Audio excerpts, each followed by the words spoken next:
So hello everyone, again welcome to civil 2। So फटाफट कुछ चीज़ों में डिस्कस करने वाला हूँ, ठीक है, जो स्टूडेंट्स को भी बहुत ज़्यादा क्वेरी आ रहा है, ठीक है। तो एक के बाद वो चीज़ मैं डिस्कस करते जा रहा हूँ, ठीक है। And again one more thing that I am really sorry that बहुत दिनों से मेरे पास टेलीग्राम में मैसेज आ रहा था, ठीक है। तो पर्सनली मैं रिप्लाई नहीं कर पाया, I was little busy with my works and all. So ठीक है, but today onwards I will try my best to reply you guys and help you guys as much as possible, okay?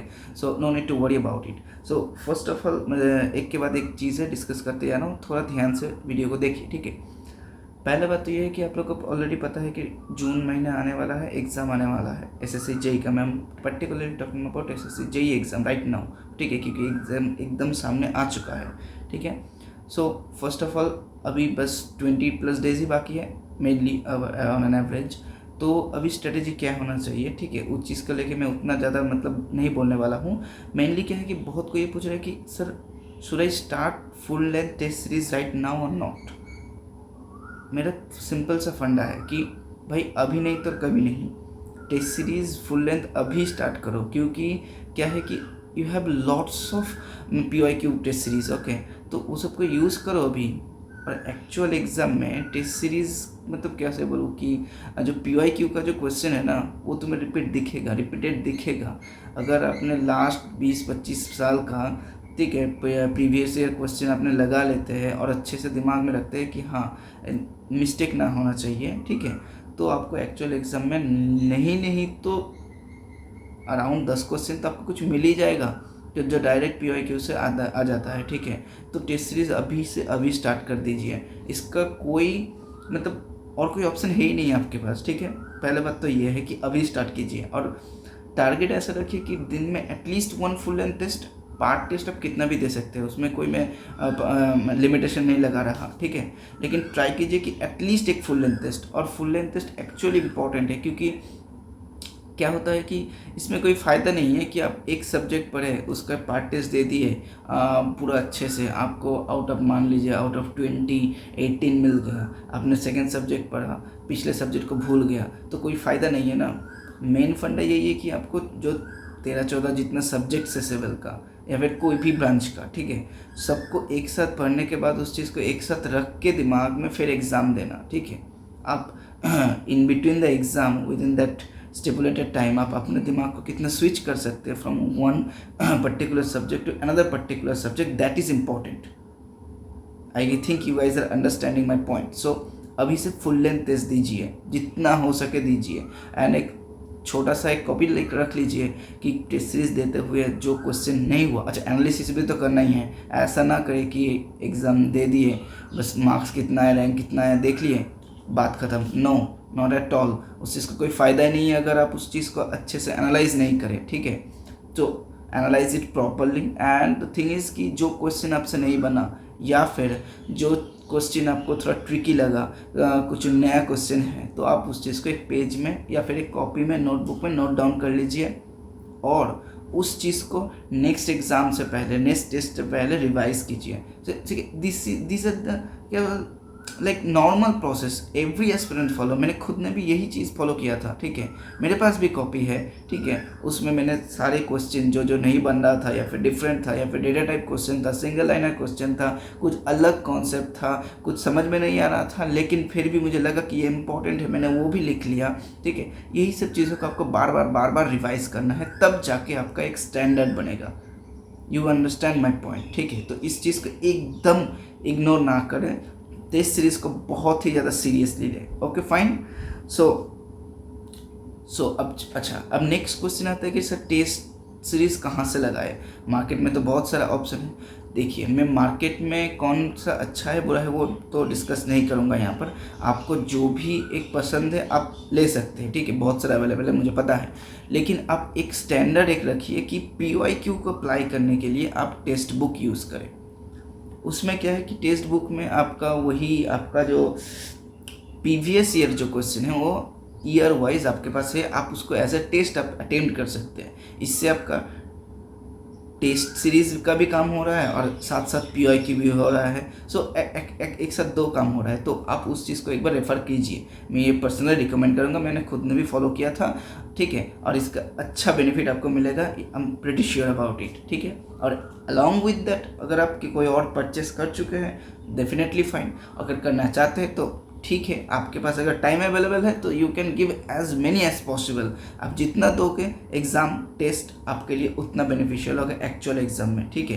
Test series exams, ठीक है, mock, ये सब होते ही है कि आप क्या क्या गलती कर सकते हैं वो अभी कर दें, ताकि वो सेम गलती एक्चुअल एग्ज़ाम में रिपीट ना हो, ठीक है। This is the main funda of test series and all, ठीक है। So do it properly and be honest with your self, okay. ऐसा नहीं कि टेस्ट सीरीज के देने टाइम में आपने कॉपी चेक कर लिया, ठीक है, आपने नोट्स देख लिया, ऐसा मत कीजिए। अपने आप को धोखा दे के कोई एक्चुअली में कोई फ़ायदा तो आपको होने वाला नहीं है।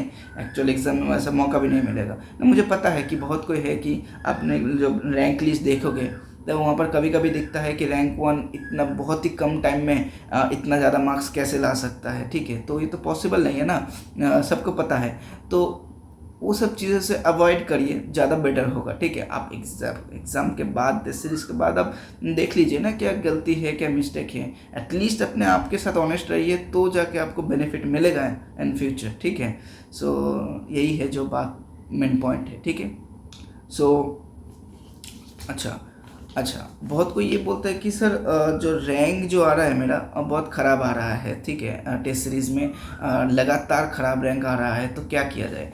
तो देखिए, पहली बात तो रैंक से ज़्यादा डिमोटिवेट होने का भी कोई ज़रूरत नहीं है, रैंक से ज़्यादा खुश होने का भी ज़रूरत नहीं है, क्योंकि वो रैंक तो आपका एक्चुअल रैंक नहीं है ना।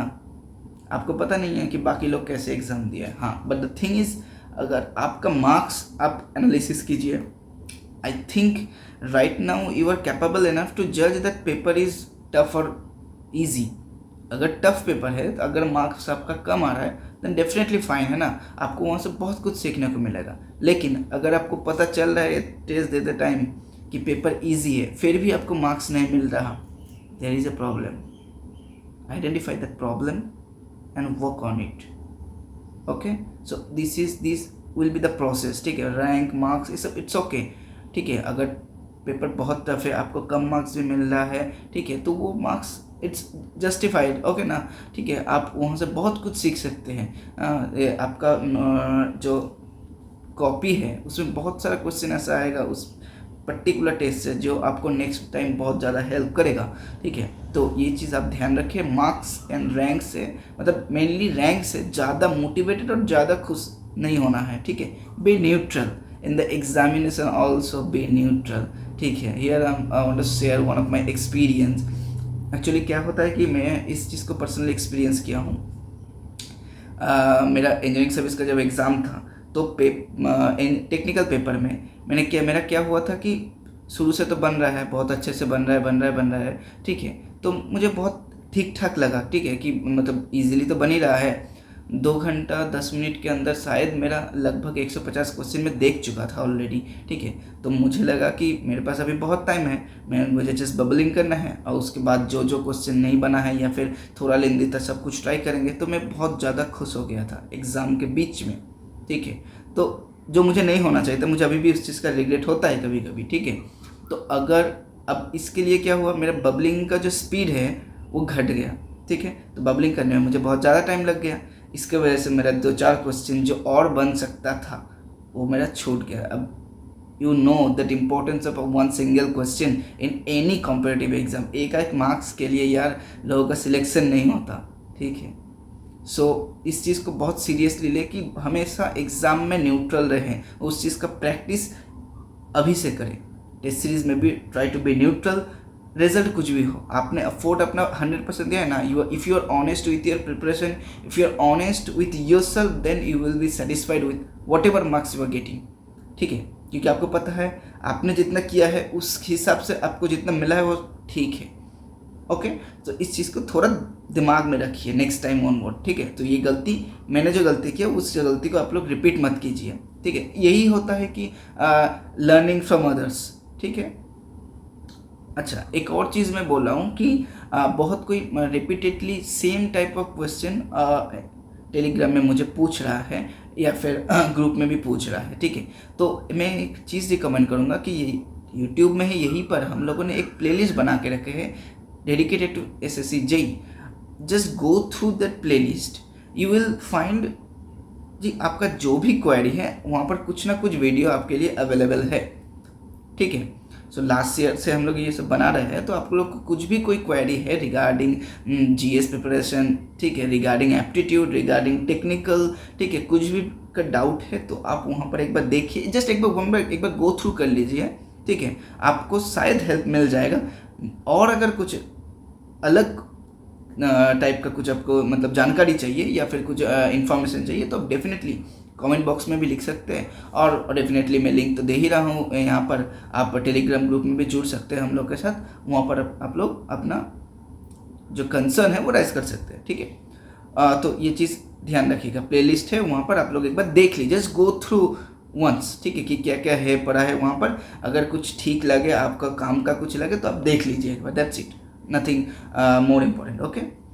सो अच्छा, तो यही सब चीज़ जो मोटा मोटा चीज़ था, और उसके बाद फिर से मैं बार बार रिपीट कर रहा हूँ, it's SSC JE prelim, so more and more focus should be on one liner, single liner questions, ठीक है, डेटा टाइप क्वेश्चंस कि आपका कुछ वैल्यू ही पूछ लेता है डायरेक्ट, कोई फॉर्मूला ही पूछ लेगा, फॉर्मूला से शायद क्वेश्चन न्यूमेरिकल्स बहुत कम आ सकता है, टफ न्यूमेरिकल, लेकिन फॉर्मूला आपको डेफिनेटली पूछ सकता है।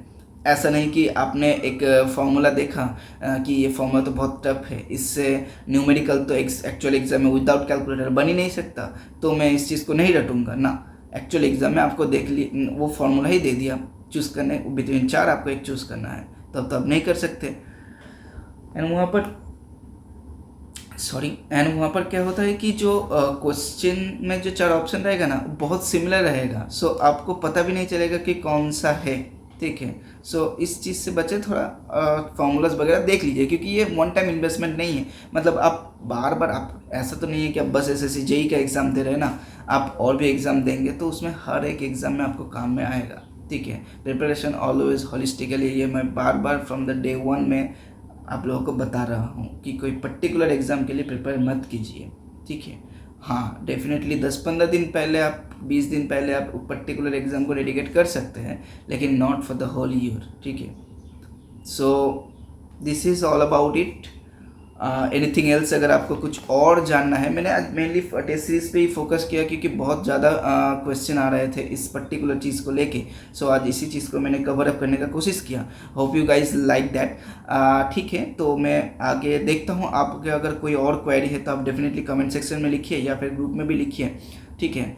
Based on you guys demand will again come up with another videos, okay, ठीक है। और हम लोग देखते हैं कि कुछ इंपॉर्टेंट अगर हम लोग को पता चलता है या फिर लगता है कि आप लोगों को ये पता रहना चाहिए डेफिनेटली, तो we will again help you guys, ठीक है। So all the best and prepare very very carefully, okay, give your 100%, ज़्यादा दिन नहीं है, सो अभी टाइम वेस्ट एकदम ना कीजिए, ठीक है, क्योंकि अभी कुछ दिनों का ही एफर्ट देना है आपको, फिर आपका प्रीलिम्स आ जाएगा, ठीक है। अभी पाइल्ड अप एग्ज़ाम भी आने वाला है, ठीक है। So all the best guys.